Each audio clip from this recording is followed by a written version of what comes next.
Hello everyone, welcome to Tousi TV, your global news channel. I'm Maya Tousi and this is your latest news update, this time from the Middle East, as the Islamist leadership in Gaza are now begging for a ceasefire as the Israeli Defense Forces are getting closer and closer to fully occupying Gaza City, which is the key point in the Gaza Strip. We have the live feed from Gaza. There are some explosions that we are hearing in the background, but in this live stream we're going to give you guys the latest information of what we have over the last few hours, what Hamas are talking about, because there is a draft proposal that is essentially a partial ceasefire proposal deal nonsense, and as the idea of winning, the Hamas side are begging for some sort of support. And there is also a point to be made, which we're going to explain in this live stream, about what the Egyptians think, because Egyptians believe that Hamas were hopeful when the Islamic Republic of Iran and Israel were going through the conflict for about 12 days. They thought that this could be a good opportunity for Hamas to survive, but the whole thing has massively backfired. All right, first things first, we'll go back to the live feed from Gaza that we have, but let's quickly talk about what the proposal is all about. We're going to get your reaction live during the show, and of course we've been quite busy today. We've been covering the Ukraine summit in the White House. Make sure to check out those live streams as well. First things first, the demand is the Israeli withdrawal to 1 kilometer from the border, from the Gaza border, 1 kilometer, to completely out, which Israel shouldn't say no to. Hamas will be releasing the 10 living Israeli hostages and 18 bodies. In return, Israel should release 140 life-sentence Palestinian terrorists who are imprisoned right now, and 60 other serving more than 15-year sentences. They should also deliver, they want the delivery of supplies including fuel, electricity, water and medical equipment. They also want the opening of the Rafah crossing, which of course is also a very controversial move if it is done by Israel, which it won't be done. A ceasefire for 60 days.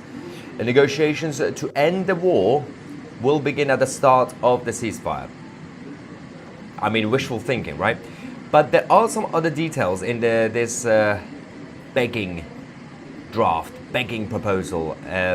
Release of all female and under 18 terrorists from Israel, Islamist terrorists. For each of the deceased hostages that are returned, Israel should transfer 10 bodies of Palestinians. It's quite fascinating. This one isn't really that important because the Islamists don't really care about the dead bodies of terrorists or anybody. In Islam, it's not that important. Obviously, if you're a Jew, it's very important. Even the dead bodies are they have to be returned. It's a tradition. Anyway, redefinition of the IDF redeployment maps in the northern and the eastern parts of Gaza. Immediate large-scale aid delivery once the deal takes effect. Immediate. There's also the aid to be distributed by the United Nations, Red Crescent and other international institutions, so not America, not Israel. They don't want any involvement. Hamas have also said that they will be remaining in power. So I'm not really sure what the point of any of this is. But if you could quickly go to the Prime Minister Netanyahu, who spoke out earlier today, before we get your reaction in the live chat, see what he said. We have translated it, English subtitles. ביקרתי היום באוגדת עזה. נפגשתי שם עם סגל הפיקוד הבכיר של צה"ל. ואני מבקש לומר לכם, אזרחי ישראל, 3 דברים. ראשית, הבעתי בשמכם, בשם ממשלת ישראל ובשמי, הערכה עצומה להישגים הכבירים של צה"ל במלחמת התקומה, מלחמת 7 החזיתות. שנית, התרשמתי מרוח הקרב והנחישות להשלים את הכרעת החמאס ושחרור כל חטופינו. שלישית, שוחחתי עם שר הביטחון והרמטכ"ל על התוכניות שלנו לגבי העיר עזה והשלמת משימותינו. ואני, כמוכם, שומע את הדיווחים בתקשורת, ומהם אתם יכולים להתרשם מדבר אחד. החמאס נמצא בלחץ אטומי. Under the atomic pressure. Now, one of the important things to mention is the reaction from Egypt and President El-Sisi. El-Sisi said that Cairo opposes Israel's reoccupation of Gaza. Now, El-Sisi, as you guys know, is an idiot. He's a Mr. Potato Head. He is creating a new narrative that the state of Israel wants to fully take over Gaza permanently and make it part of Israel. Now, a lot of people want that. But that is not the position of the Israeli government because they know politically it's extremely difficult. So the plan is to have a temporary occupation until things calm down and the terrorists have been removed, whether sent into exile, maybe into Egypt, or eliminated. And then, of course, either have a demilitarized zone in Gaza or a new observance group, whether it's going to be the idiots in the Palestinian Authority or the coalition of Saudi Arabia, UAE, Egypt, Jordan, and all these guys to take control. So El-Sisi has to say that because he's absolutely terrified of the reaction from the Egyptian population, because the Egyptians don't want anything to happen to Egypt, obviously. There is also, if we go back to the live cam that we have from Gaza, there's some activities in the background. That's a jet, I think. No, it's not. Israeli tanks, we can now confirm, backed by air cover, are now moving towards the entrance of Gaza City's Sabra neighborhood. This is in the southern part of the Gaza City.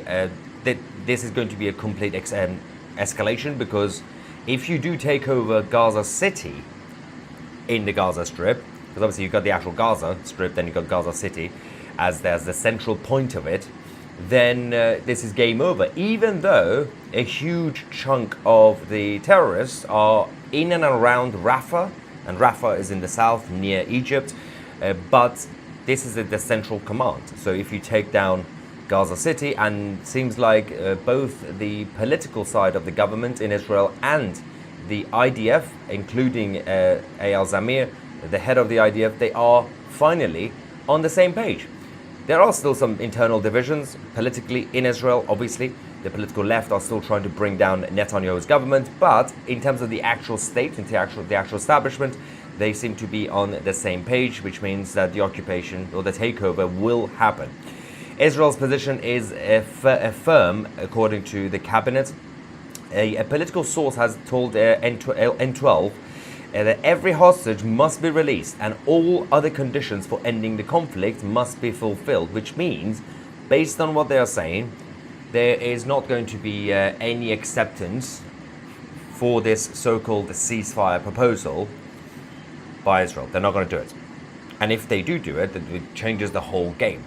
This is no longer like the previous temporary ceasefires, a hostage deal or whatever. This is the end game. This is the final countdown. You can't do a ceasefire without actually having Hamas surrendering. There's no way. Anyway, the Egyptian sources have told Al Arabiya that Israel will deliver their response to the ceasefire proposal before the end of this week. I mean, right now it's Monday, the 18th of August. We still got a few days to go, obviously. It's the beginning of the week. I probably expect the Israelis to come back with an actual response probably by Wednesday or Thursday. And it's probably going to be no. If they can't say yes to this proposal because it's completely stupid, but never say never. I mean, there's so much happening politically in Israel that could change the whole game. And Smotrich, the Israeli minister, also said that under no circumstances can we stop at a partial agreement that would release half of the hostages and lead to the war ending in defeat. That's the other thing. I mean, there are a lot of left-wing protesters, left-wing activists in Tel Aviv, regularly protesting against the government. They don't like Netanyahu and all that, but at this point, you have to care about your country rather than being left-wing or right-wing or liking or disliking your prime minister. If Israel as a country and the IDF as a military force agree to this and listen to the left-wing activists in Tel Aviv, then that means Israel has been defeated. And good luck, not just getting the rest of the hostages back, But also, Hamas will remain in place. They could easily regroup and attack again. And you are empowering the Islamic Republic by having one of their proxies survive. You can't do this. They have to put aside their political differences in Tel Aviv, but that's not really happening now. Egyptian sources familiar with these so-called negotiations have also said that Hamas believed, this is a key point about what Hamas, they've been kind of hopeful before, Hamas believed that the political developments in Israel, the left-wing protests, and the region, such as another war with the Islamic Republic of Iran, could potentially save them. The Egyptians side have told them that they were mistaken in their illusions and were committing political suicide, while the Palestinians in Gaza were demanding a ceasefire. I'm not really sure why anybody, including Egypt, including Qatar, anybody, is taking the opinions or the wisdom of Hamas leadership in Gaza seriously. Those guys don't know anything about anything. They're not the smartest cookies. They are almost as stupid as the Houthis in Yemen, and that says a lot because the Houthis are completely stupid. They are low IQ, inbred weirdos who don't like to shower. Even if they have access to water, they don't like to shower. They're not smart.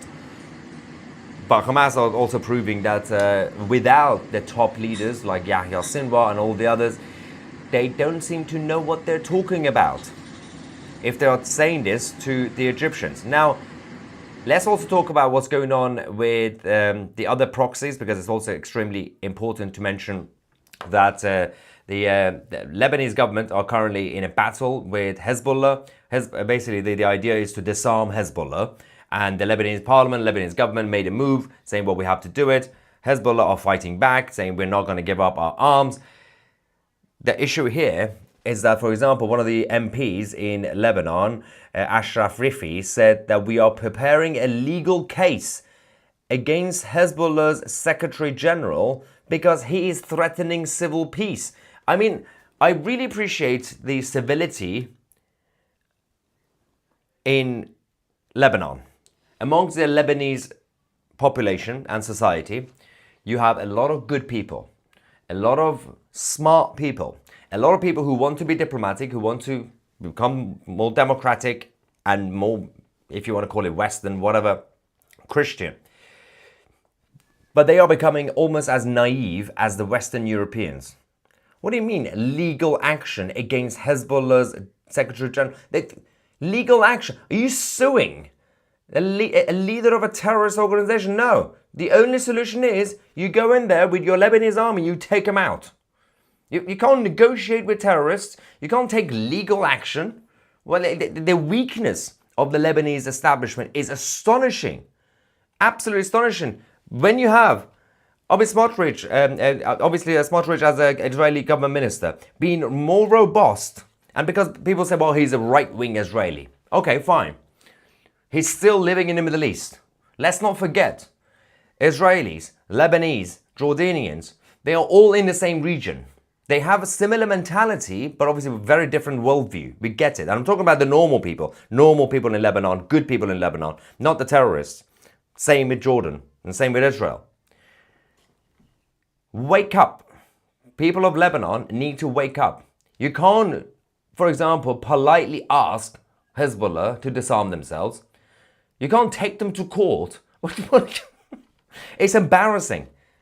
Anyway, while the Ayatollah in Iran, Ali Khamenei, continues to hide in a bunker, this is your opportunity to tell Hezbollah and even Hamas and anybody else, your godfather of terrorism and Islamism is currently hiding like a rat in a bunker. He's not in action anymore. He's out. He's probably dead. We haven't even heard from Khamenei in Tehran. It's been weeks. We don't even know where he is. Apart from that 10-minute appearance that he did in public, and he couldn't speak. They didn't tell anybody. There was a Friday prayer. They brought him on stage, put him in a corner. He was sitting there shaking. And then they took him away in case he gets assassinated. If the Ayatollah is not around, if Hamas is gone, if the Houthis have lost their fax machines, because they're still using fax machines in Yemen, then why are you scared of Hezbollah? Most of the leadership of Hezbollah have been eliminated. The current leader is not even in Lebanon. What are you scared of? You can't even take him to court. He's not even in Lebanon. Anyway, making me lose my mind. Can we get some quick reactions from you lovely people in the live chat? There is a comment by one of our members on Tousi TV Plus. We got Papa Pork saying it seems like Hamas are trying to save themselves. Yeah, but this time so far, over the last few hours, fortunately, we haven't really had any Western pressure on Israel. Although you could make an argument that that's because the rest of the international community today have been focusing on the Ukraine summit in the White House. Yeah, wait till tomorrow. Until Mini Macron and Clown Carney of Canada come out to start making statements saying that Israel should surrender to Hamas and accept the deal. But so far we haven't had that, probably because they're busy. It's going to be interesting to see how the Westerners, the Western liberal globalists, can actually justify this if they push. Now, there is a couple of comments. Popeye says, no doubt that the ex-leader of Hamas is in the UK thanks to Starmer. Well, it depends which one you're talking about. The ones that we've seen their dead bodies, like Yahya, yeah, he's dead.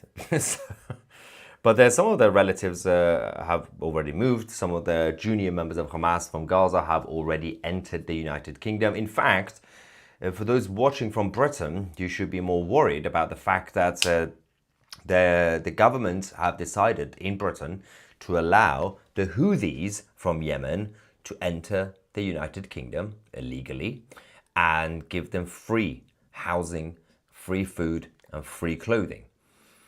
The Houthis, if you think Hamas or Hezbollah supporters will be causing damage by living in the UK, for example, I can assure you haven't seen anything. The barbaric weirdos from Yemen, if you think the rest of the Islamists can't integrate or are not compatible, oh, wait for the goat lovers from Yemen. They are already now in the UK. Just wait another few months, another few weeks.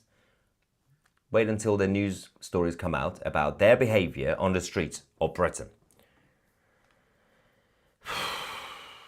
There's a super chat from Stu. Thank you, Stu, saying, I hear fax machines are the new pages. Yes, Mossad, if you're watching this, go sort out the fax machines in Yemen. I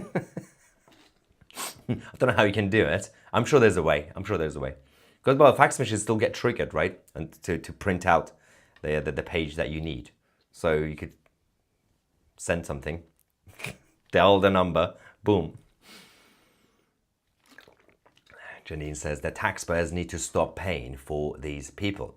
How can they do it? That's the issue. Unless you're going to get millions of people in Britain or in France or in Canada to stop paying taxes, which is a massive rebellion, it's not going to happen because there's still going to be a lot of other people who will pay taxes. All the liberal champagne socialists. Someone says, ask Jackson Hinkle how the people are in Yemen.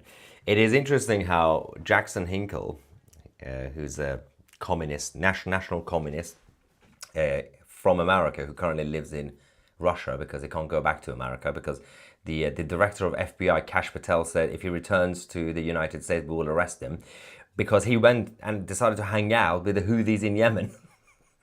Of all people, by the way, any group that he could have been going to hang out with. If I were Jackson Hinkle, I would have gone to hang out with the Islamic Republic of Iran. Probably a little bit safer for a while in Tehran, you know. Don't go hang out with the goat lovers in Yemen. They don't even have PlayStation. They can't give you anything. It's a complete waste of time. So he was going around. He made a speech. In Yemen in front of thousands and thousands of Houthi supporters. I mean, He's big in Yemen now. Jackson Hinkle. If you don't know who he is, probably best that you don't. Happy Guy says, you make me laugh. Fax machines in Yemen. Meanwhile, we do not want the Versailles treaty, a treaty in Gaza. Well, there's not going to be any surrender deal. I hope not. We want the unconditional surrender of Gaza and the Marshall Plan of World War II in Germany. Well, yes, let's not forget what happened in Dresden. There were a number of people, pro-Palestinian weirdos, who, let's go back to Gaza quickly, actually, see what's going on. Hang on. There we go. There were a number of people pro-Palestinian side. In fact, one of them was debating against Ben Shapiro. I think this was at the Oxford Union or Cambridge, one of the weirdo universities. And she said that the Jews are evil because they are targeting civilians. They're just basically... In what other conflict have you seen the winning side just destroy a lot of civilians or hitting civilian areas? Obviously, Ben Shapiro said Dresden in Germany, and she didn't know. They don't know. Because they get taught their own version of history. They rewrite history. They completely erase what they don't want to be taught. This is the product of the education system, academia, that's been infiltrated by the liberal. They're not even liberal anyway. They're communists. I'm trying to see what I'm hearing in the background from Gaza. Just before we went live, there were some explosions that were happening. All right, let's get some reaction on this screen while we are here. There we go. Shoshana says, Tousi TV, thanks for the smart and truthful report. Thank you so much, Shoshana. I hope you guys are enjoying the coverage. Mark says, I love the super intelligent Tousi. Not all gays are left. Look, wait, hang on. Are you assuming I'm gay? What? Or did I say something about gay people? I don't think I did. Well, okay, if I said, if this refers to me saying the Houthis are goat lovers, I did not assume the gender of the goats. I didn't say that the goats are boys.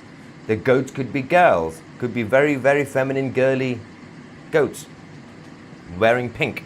So there's no evidence that the Houthis are all homosexual, although in Pakistan and in Afghanistan, especially the Taliban, half the Taliban are gay, just like what we say about the Tory party in Britain, that half the Conservative Party is gay.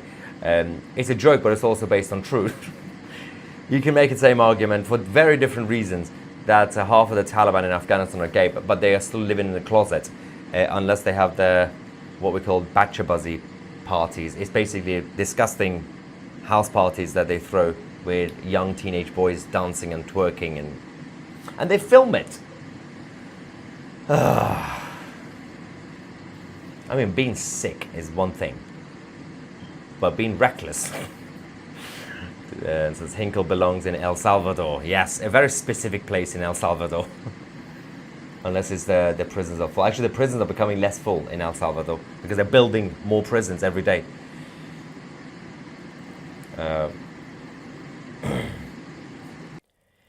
Yeah, someone said in response to the other comments, John says, he's just saying he's conservative. Yes, yeah. I know, I was making a joke about, because the comment initially said, Mark, yeah, not all gays are left. I know what he meant, that, you know, and we know that, actually, but if I don't do stereotype and I don't do identity politics, I don't care what you are and all this, but based on very basic psychology of humans, considering that in the 20th century, the gay rights movement was about liberation, I always say, if you force me to be into identity politics, I would say all gays should be right-wing because they're into freedom. They want their independence. But of course, a lot of people have been brainwashed saying you're a victim just because you're gay, so you have to be left-wing.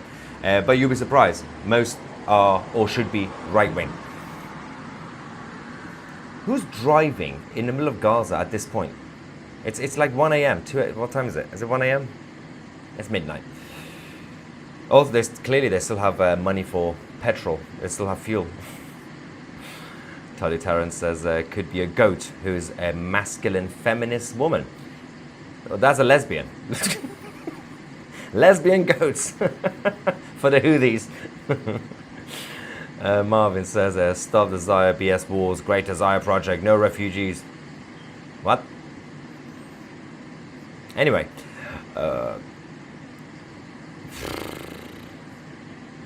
Andrew says goat says meh, that is enough consent for the That's a good point. Meh might sound like yes to some people, probably. Yvette says yes, midnight there in Gaza. Clearly got some fuel, chocolates, cigarettes and sweets. Oh, they have Nutella. There's a massive fight in Gaza over Nutella because the slightly smarter Gazans are taking all the Nutella that comes in the humanitarian. Oh, but by the way, why are we sending Nutella to Gaza as part of the humanitarian aid packages? It makes no sense. Just give them bread and potatoes and some eggs, right? But we're giving them Nutella. So the smarter ones are stealing the Nutella and they're stacking them up and they're selling them. Premium prices. I'm not really sure why they're bothering, considering that a lot of them won't really have the money anymore to buy. But it's become a new commodity. Nutella is the new currency in Gaza. Tony says, our idiotic Western leaders have lost their mind. Well, that indicates that they had, that suggests that they had the mind to begin with. But some of our leaders, I'm not convinced. People like Macron. I mean, yeah, Macron, I could make an argument. He probably lost his mind. But definitely Mark Carney. Not much going on up there. He's a robot. He's a managerial robot.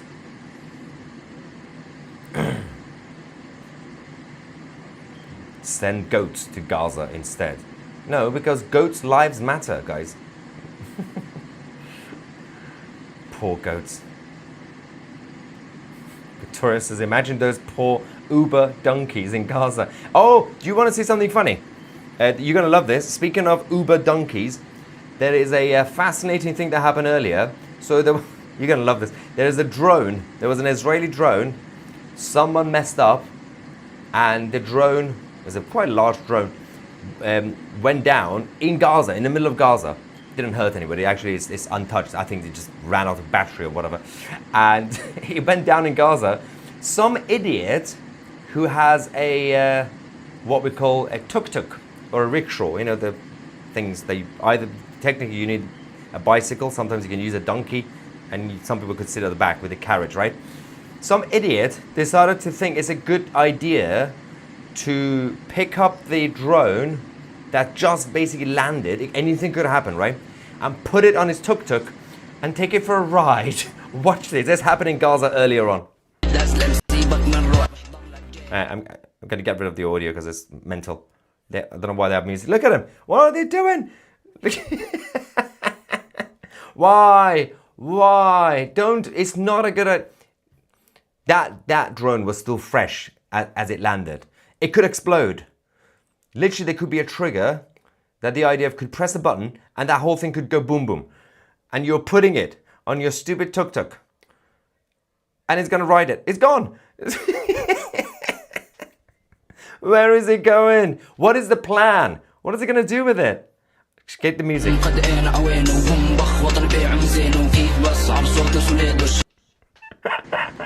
That was so unnecessary.